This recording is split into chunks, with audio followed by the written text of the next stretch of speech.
All right. This is a probation revocation matter. Yes, Judge. State filed a notice of a probation revocation for the defendant as to his violation of the special or a special condition within the sentence that he received from Judge Glanville on December 8th of 2023 as it relates to his reviewing, acknowledging that the factual acknowledgments that were a part of the plea agreement in which he entered into on December 8th of 2023. I have a certified copy of the conviction for Your Honor with a certified copy of the indictment, as well as a copy of the transcript of the plea that was taken on December 8th of 2023. An exhibit within that plea transcript is the plea agreement, which includes the sections, I believe it's sections 4 and sections 5 of the plea agreement as it relates to the factual acknowledgments that the defendant swore under oath during the plea that he had reviewed, then initialed each one of the factual acknowledgments, and then signed that he, again, understood and had reviewed each one of the acknowledgments that he initialed as part of the special conditions of his plea, that when called to testify, if called to testify, that the specific factual acknowledgments within the plea agreement were true and accurate statements, and that would be the testimony that he would provide as it relates to his witness testimony during the trial of this case. So I would present to the court State's Exhibits 1 and 2, as well as a USB drive of the defendant's testimony on day 124, 125, 126, and I think 127, Your Honor, but all of the defendant's testimony can be found on State's Exhibit 3. As everyone is aware, Your Honor witnessed it and can take judicial notice of everything that occurred during the testimony in which Mr. Sledge did testify. And I believe the court during, I think it was day 125, helped direct the defendant to sections 4 and 5 of the plea agreement during the testimony for him to focus on and read and to go one by one and acknowledge or disavow is the only word I could really think as to being no longer true and testifying under oath that he was violating the special conditions of his probation, Your Honor. So this time I would tender State's Exhibits 1, 2, and 3 for the court. All right, I'm not quite sure I understand what 3 is. 3 is a USB drive with all of the testimony of the defendant, if Your Honor wants to preview it or wants to be part of the record. Is that from the official transcript? Well, it's the YouTube link, the live stream of all of the... Okay, I'll just take judicial notice of it. I mean, if you want to make an exhibit, that's fine, but I'm not going to be relying on that. So, Since, as you know, it's only the official transcript that is the official transcript anyway, but I was here and witnessed it, so I will take judicial notice of it. yes, I'm very much aware of that. The transcript obviously is not ready as we're still in the midst of the trial. Right. I didn't want to overwhelm the court reporter who's been doing nothing but probably working hardest out of everyone in the courtroom. So I knew Your Honor All right. either could take judicial notice Thank or you. rewatch it. Can I approach with... You may.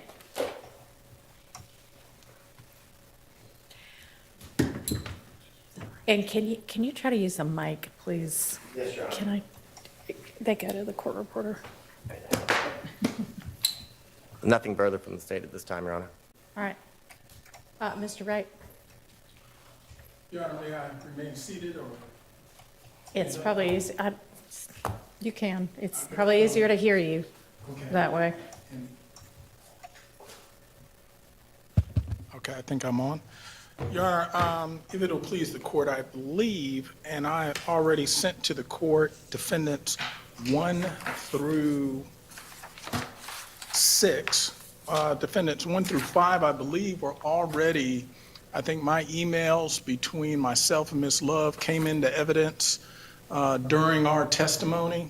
Came into evidence in the trial of the defendants that are on trial right now. Yes, Your Honor. Yes. So those are sort of resubmissions Okay. of those, but I do think they're already before the court, or the court can potentially take judicial notice of that.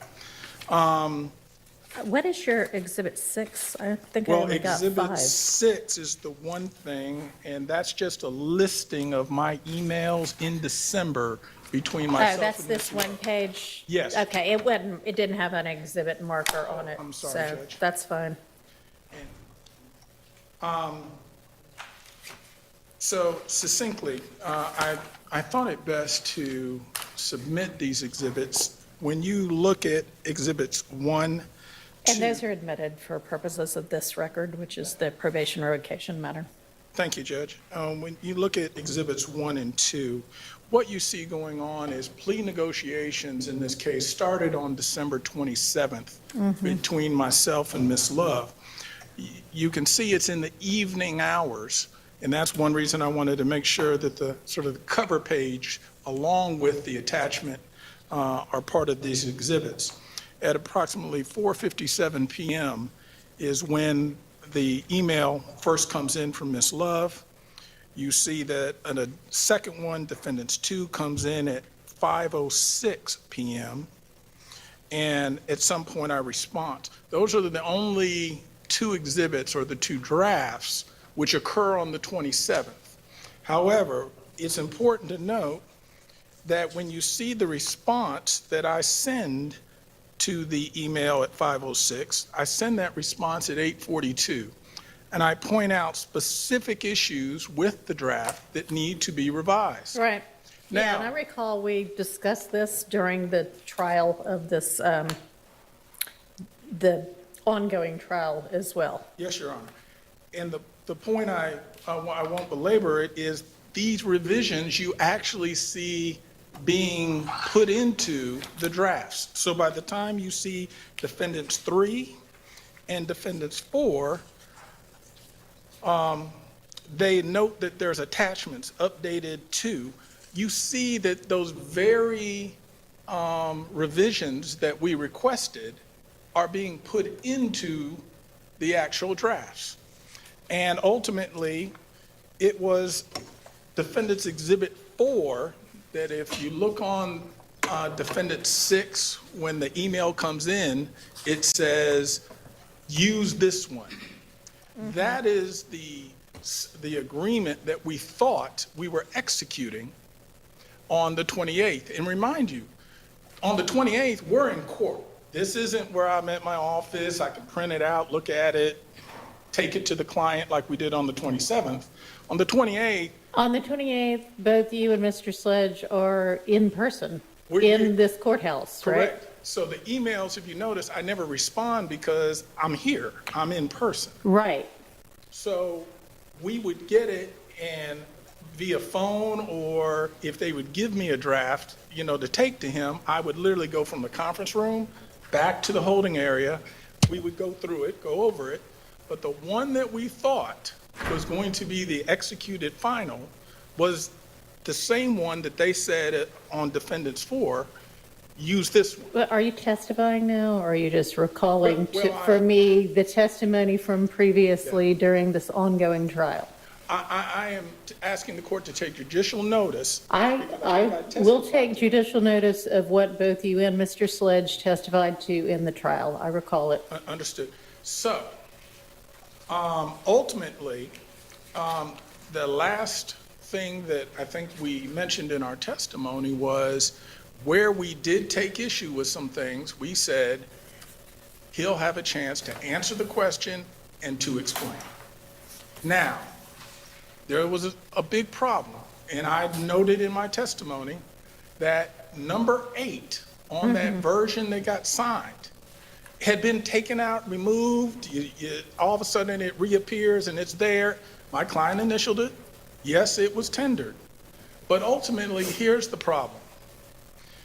My client has always said he does not know who's responsible for shooting the victim, who he never was a participant or heard about planning the murder of the victim, and therefore number 8 was put into evidence by Ms. Love to the court when it was a knowing statement.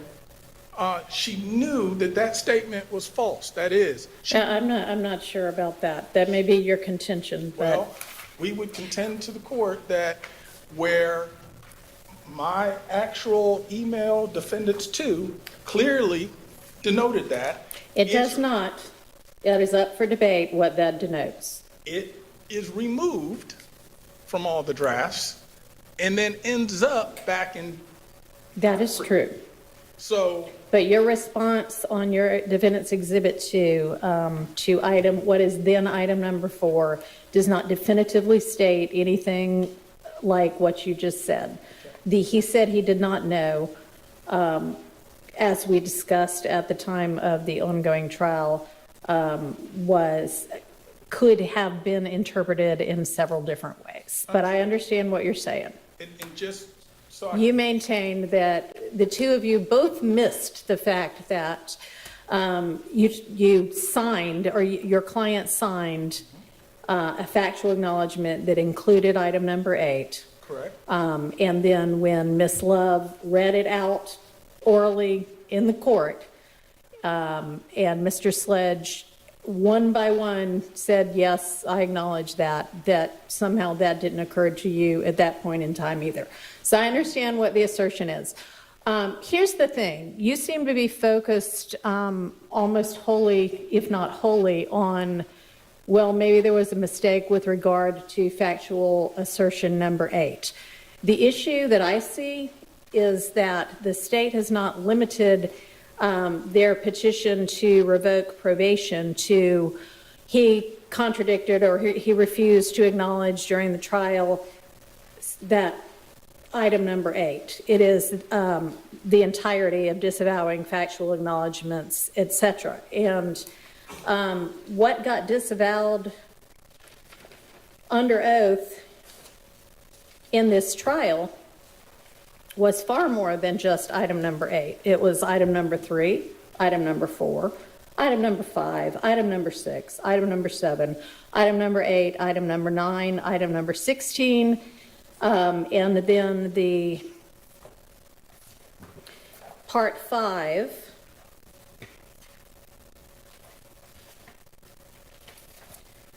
sentencing acknowledgments, number 1, number 2, number 3, number 4, number 5, number 6, and the paragraph underneath asserting that he's read and that they're true and that he understands that he's had an opportunity to discuss it and he voluntarily enters into it, et cetera, et cetera. So even if we entirely disregard item number 8 of the factual acknowledgments, there are still however many other ones that added up to that the state is still relying upon. And I don't see how you get around, and maybe you have a way to get around the rest of it, and I'm certainly willing to listen, but that one thing is sworn to in open court on December 28th of 2022, and then something diametrically opposite of that is sworn to under oath back on September 5th of this year. I understand your concerns, Judge. One of the things that we traveled on after taking the plea was he would be able to explain his answers if he had issues. Can I ask you a question about that? Is there anywhere in the guilty plea agreement in sentencing of your client in December of 2022 where you reserve that, where anybody, the state, the defense, or the court puts on the record that that's part of the understanding? It is not in the written plea agreement, no. All right. However, in evaluating my client for the purpose of this hearing, I don't think the state is denying that that is something that it was understood understanding it's not in the written plea agreement, but it was understood. And the other thing to also take note of, my client, when asked to make himself available, to meet with the state, to be prepared by the state, at all times would show up and do that. He was never provided or questioned it with any details such as, here, let's go over your plea agreement, these factual allegations, what questions may be asked.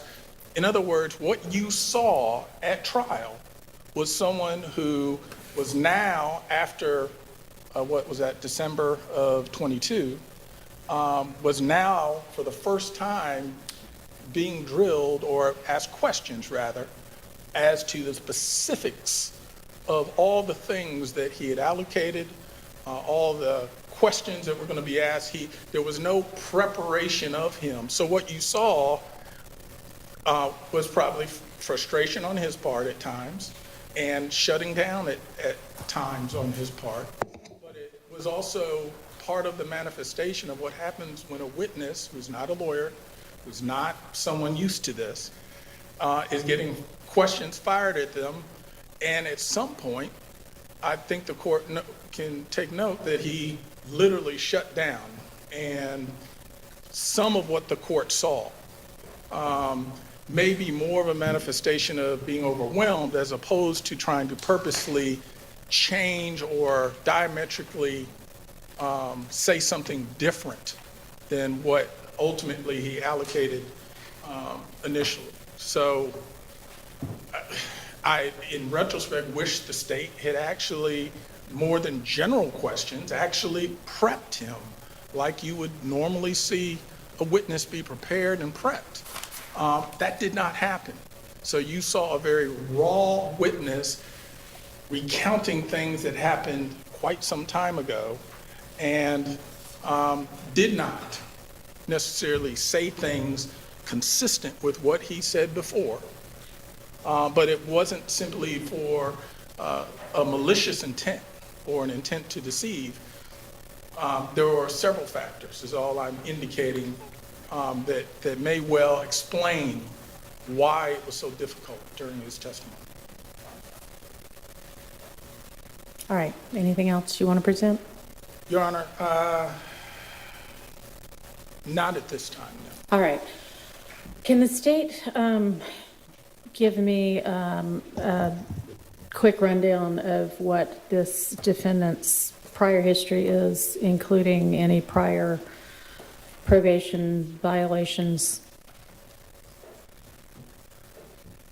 And then I guess I know that the probation officer is on here, so I'd probably need to at some point ask that officer if they would like to be heard as well.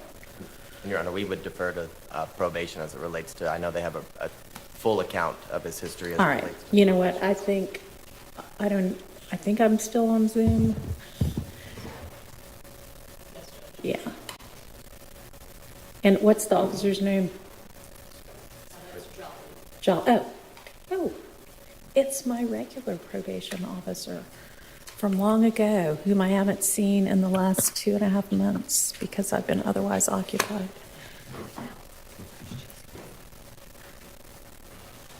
Hello, Judge Whitaker. Hello, I'm trying to, oops.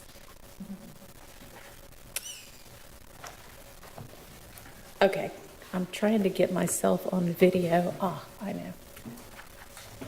So that it's not a disembodied voice. Hang on.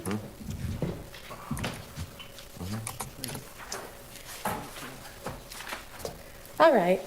Hello, Officer Jolly. Hello, Judge.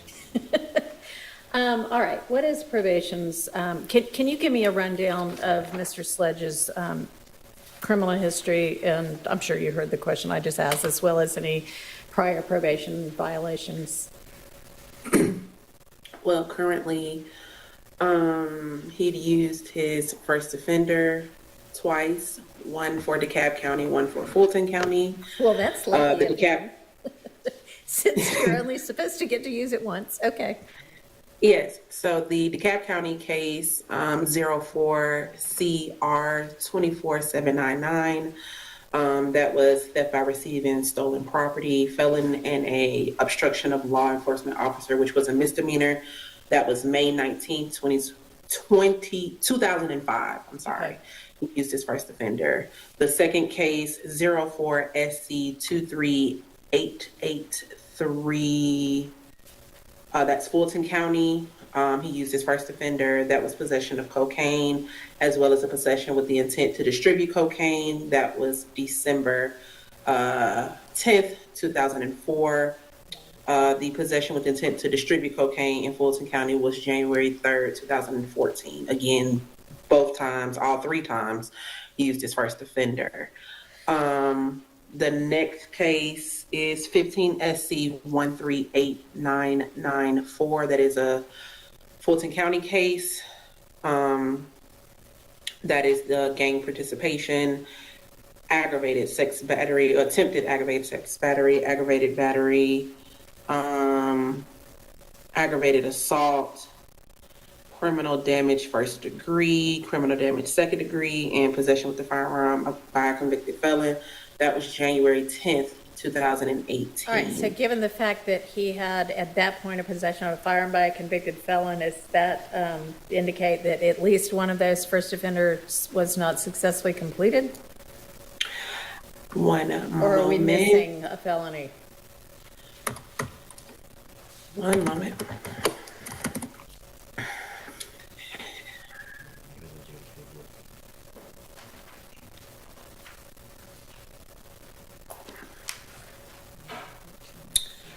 That would be correct, Your Honor. In addition, of course, the current case that he is currently on probation on. As far as previous revocations, So, hang on, so the 15 SC, and then this 22 SC case, right? Is there anything Correct. between the two of them? there's nothing in between the two of them now. Okay.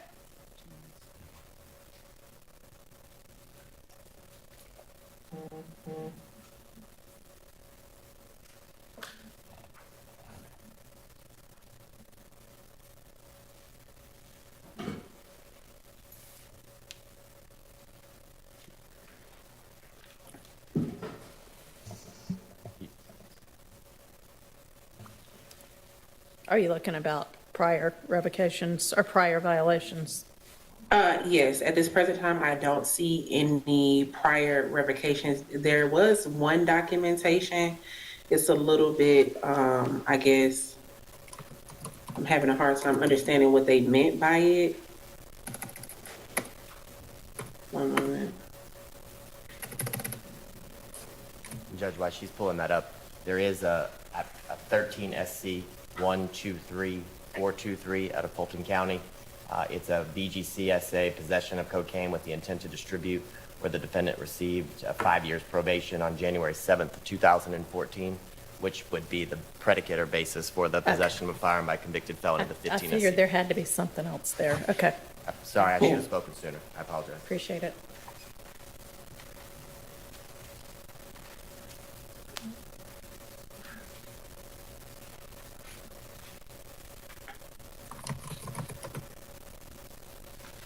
Yeah, the only documentation that I have regarding a revocation just said revoke closed July 16, 2008.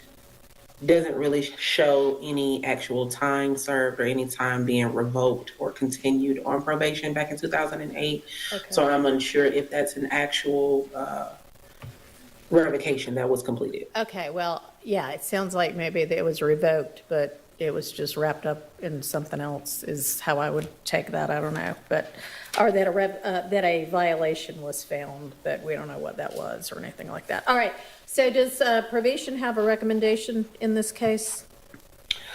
Due to the last minute notification of this probation revocation, I will leave that up to the courts to make that decision. Okay. All right, well, I find there to have been a violation as alleged, and again, even discounting the item number 8. What is the state's recommendation? In full candor to the court, Your Honor, I'm going to leave it, the state is going to leave it in the full discretion of the court. Your Honor is fully aware of the conditions. Your Honor witnessed the testimony and how it affected the trial of the case, and I'm going to let Your Honor be the full steward of deciding what the penalty should be as it relates to all of the time that Mr. Sledge still has remaining on probation. All right, well, I know that at least, I believe in the petition for revocation, the request is that the entire 30 years be revoked, is that right? It's not the Or request. is, oh, you're just telling me that's what he has at this point, although it can't be all of it, right? I mean, he's been on probation for at least a couple of years, and did he serve it? What's left? He just started on December 8th of 2023. I think he got credit for the time. I think he was in for 2 years, so he would have 26 and change or 25 and change. I'm sorry, correct, 22. My bad. The exact number.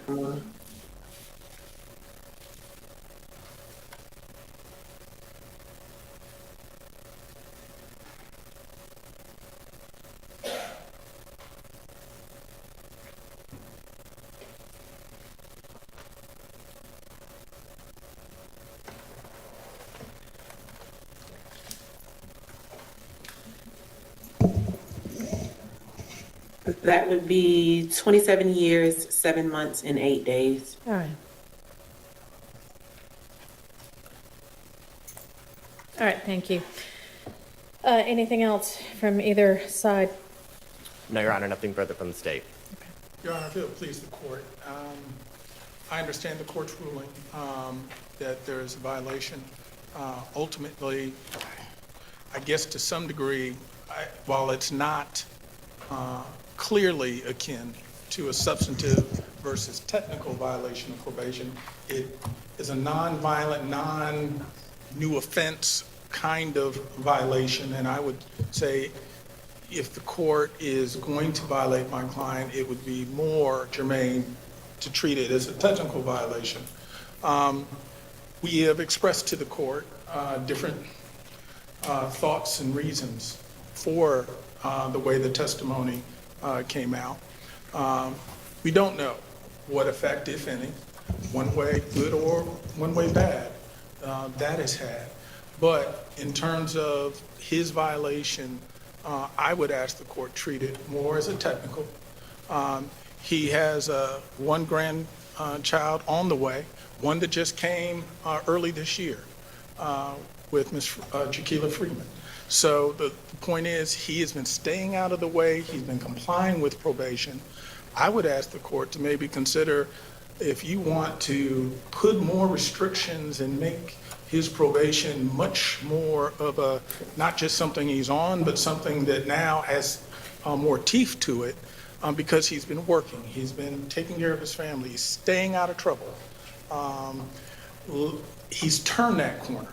And literally, it was always our hope he wouldn't have to come in and testify. And there was a reason the state allowed this plea to go forward so that he could step away. And in doing so, if you recall, you may have remember from his testimony, by no fault of his, he was a victim of a crime where he was shot multiple times and had to recover from that. So we would ask the court to consider some restrictions first, as opposed to custody. And if you do go with custody, we would ask to consider it as a technical type of violation, not a substantive violation in which you would be authorized to give him an even greater sentence. So we would leave it in the discretion of the court, but we're asking again for a non-custodial revocation punishment.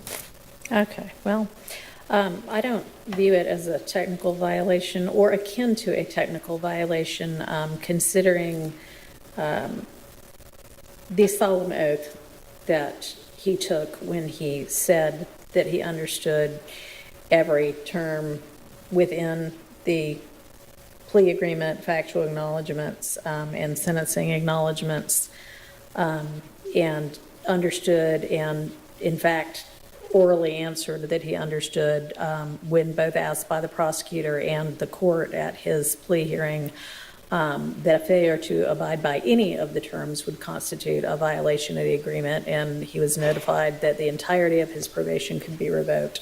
I do appreciate the fact that this particular violation is a non-violent violation. But I also appreciate the fact that some of the many reasons why this could have occurred include the fact that there is just not a proper regard for the judicial system and the seriousness with which an oath in court needs to be taken. I actually view this much more akin to perjury, frankly, than a technical violation. And the sentence for perjury is up to 10 years. I am going to revoke 5 years of Mr. Sledge's probation. And Mr. Sledge, I am sympathetic to the fact that you have generally stayed out of trouble, and I want to commend you for that. And I really hope that this revocation doesn't set you back. But we've got to take seriously the court system. So that's the sentence of the court. I find there to have been that violation. I'm revoking 5 years. And And he reinstating will be the continued on probation, Your Honor? And reinstate the balance. Your Thank Honor, you. Might I ask, is it possible for my client to turn himself in to make arrangements? I think y'all knew when you came in here that this was a strong possibility. So, no, I'm sorry. All right, court is adjourned.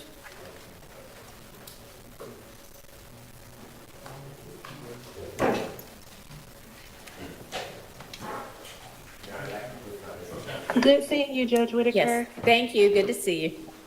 All right, bye. The only person we could hear was Miss Jolly, so the only person we could hear was Miss Jolly.